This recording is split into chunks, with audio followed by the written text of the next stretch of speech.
कुछ लोग हैं जिनके लिए राष्ट्र सर्वोपरि एक कोरा शब्द होगा। ये वही लोग हैं जिन्हें मां से ज्यादा मजहब प्यारा है। ये वही लोग हैं जिनकी जिहादी सोच सनातन के ऊपर पत्थर फेंकती है। ये वही लोग हैं जो भारी भटकाव के रास्ते पर अपने राष्ट्र, अपनी धरोहरों को नुकसान पहुंचाते हैं। और यही कारण है कि गणेश विसर्जन की शोभा यात्रा में चंद लोगों ने अशोभनीय बर्ताव किया, बप्पा के ऊपर पत्थर फेंके। आप सोचिए कि जिन बप्पा को हम और आप पूजते हैं, जिनके विसर्जन के दिन आंखों से आंसू छलक जाते हैं, उन गणपति बप्पा की शोभा यात्रा पर पत्थरबाजी। यह सवाल उन पत्थरबाजों से ज्यादा उनसे है जिनके ऊपर शांति की बहाली का पूरा दारोमदार है। यह सवाल उनसे है जो शांति समिति की बैठक का आयोजन करते हैं। यह सवाल उनसे है जो पहलगाम हमले में मारे गए लोगों को सांत्वना देने से अलग सेना के पराक्रम पर सवाल खड़े करते हैं। यह सवाल उनसे है जो राष्ट्र से बढ़कर खुद को सर्वोपरि समझते हैं। लेकिन अब भी समय है कि हम जाग जाएं और राष्ट्र को आंतरिक चोट पहुंचा रहे लोगों को कानून और संविधान के तहत जवाब मिले।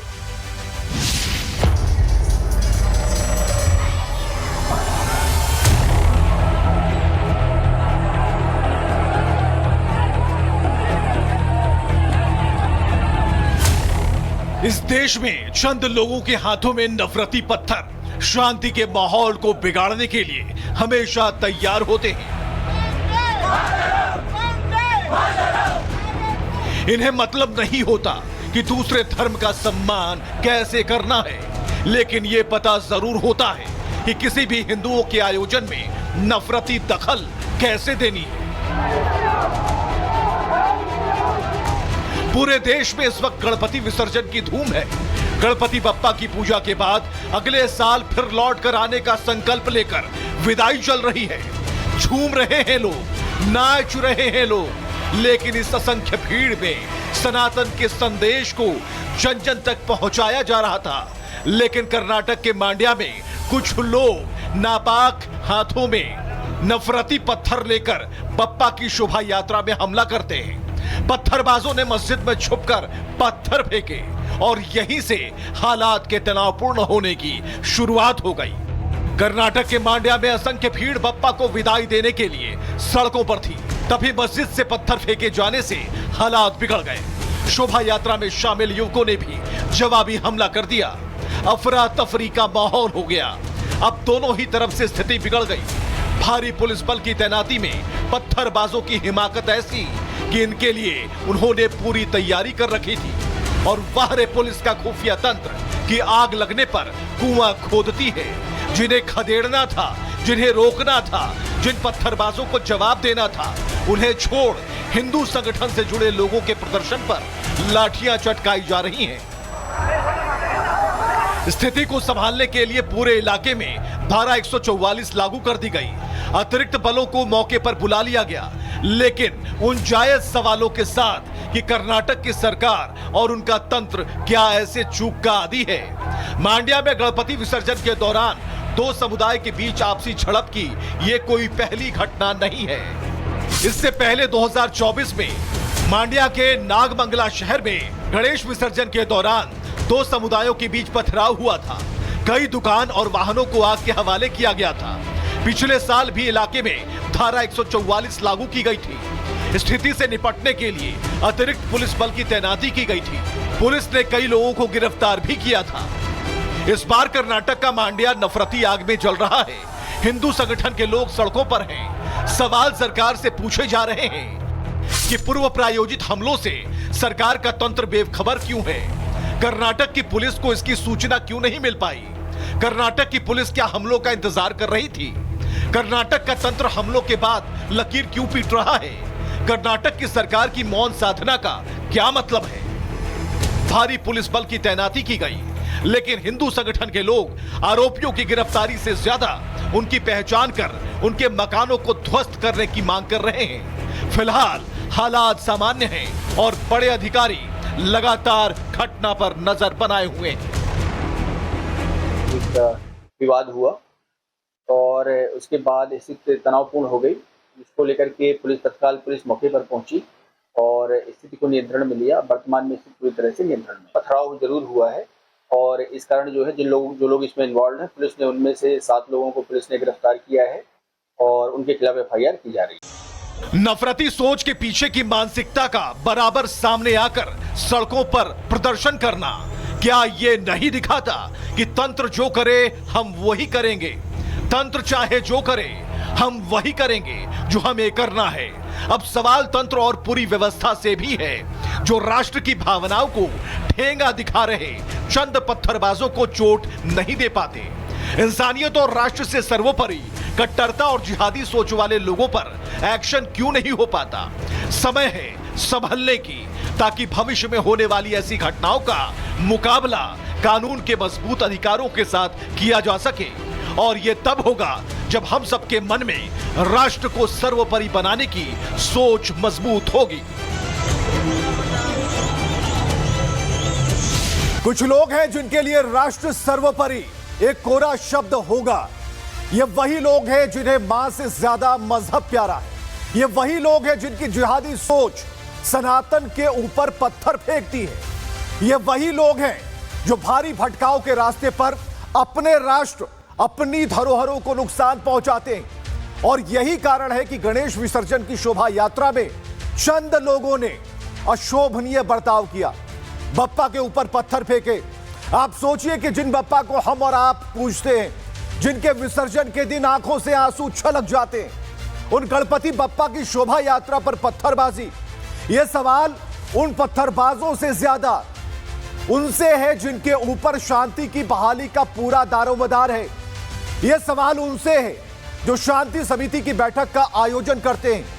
यह सवाल उनसे है जो पहलगाम हमले में मारे गए लोगों को सांत्वना देने से अलग सेना के पराक्रम पर सवाल खड़े करते हैं। यह सवाल उनसे है जो राष्ट्र से बढ़कर खुद को सर्वोपरि समझते हैं। लेकिन अब भी समय है कि हम जाग जाएं और राष्ट्र को आंतरिक चोट पहुंचा रहे लोगों को कानून और संविधान के तहत जवाब मिले।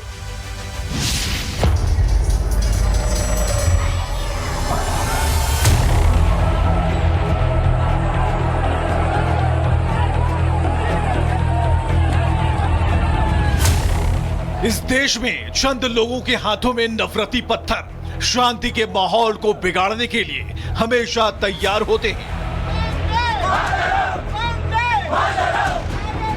इन्हें मतलब नहीं होता कि दूसरे धर्म का सम्मान कैसे करना है, लेकिन यह पता जरूर होता है कि किसी भी हिंदुओं के आयोजन में नफरती दखल कैसे देनी है।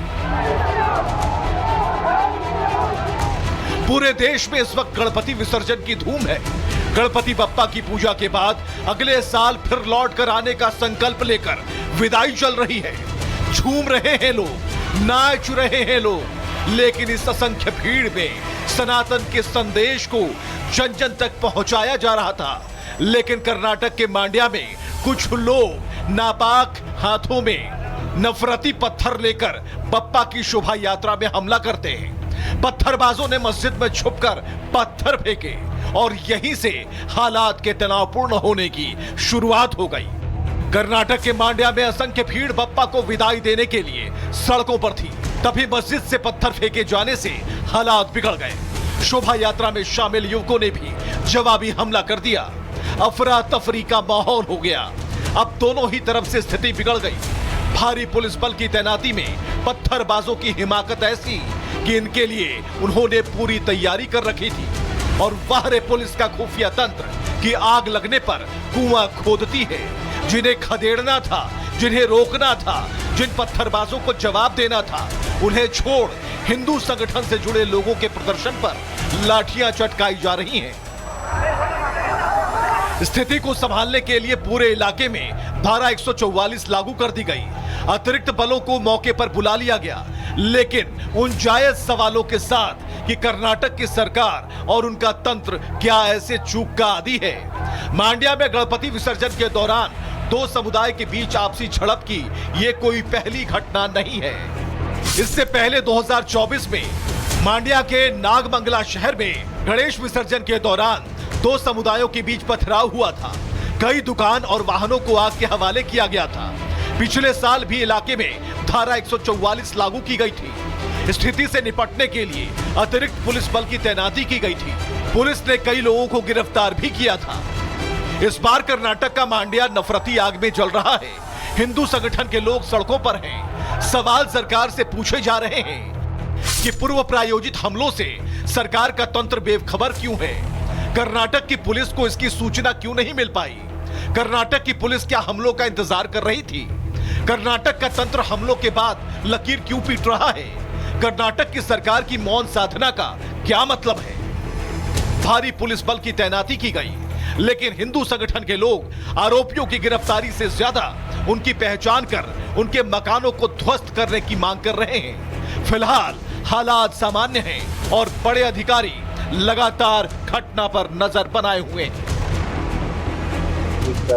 विवाद हुआ और उसके बाद स्थिति तनावपूर्ण हो गई, जिसको लेकर के तत्काल पुलिस मौके पर पहुंची और स्थिति को नियंत्रण में लिया। वर्तमान में स्थिति पूरी तरह से नियंत्रण में। पथराव जरूर हुआ है और इस कारण जो है जो लोग इसमें इन्वॉल्व हैं, पुलिस ने उनमें से 7 लोगों को पुलिस ने गिरफ्तार किया है और उनके खिलाफ FIR की जा रही है। नफरती सोच के पीछे की मानसिकता का बराबर सामने आकर सड़कों पर प्रदर्शन करना क्या ये नहीं दिखाता कि तंत्र जो करे हम वही करेंगे? तंत्र चाहे जो करे हम वही करेंगे जो हमें करना है। अब सवाल तंत्र और पूरी व्यवस्था से भी है, जो राष्ट्र की भावनाओं को ठेंगा दिखा रहे चंद पत्थरबाजों को चोट नहीं दे पाते। इंसानियत और राष्ट्र से सर्वोपरि कट्टरता और जिहादी सोच वाले लोगों पर एक्शन क्यों नहीं हो पाता? समय है संभलने की, ताकि भविष्य में होने वाली ऐसी घटनाओं का मुकाबला कानून के मजबूत अधिकारों के साथ किया जा सके। और यह तब होगा जब हम सबके मन में राष्ट्र को सर्वोपरि बनाने की सोच मजबूत होगी।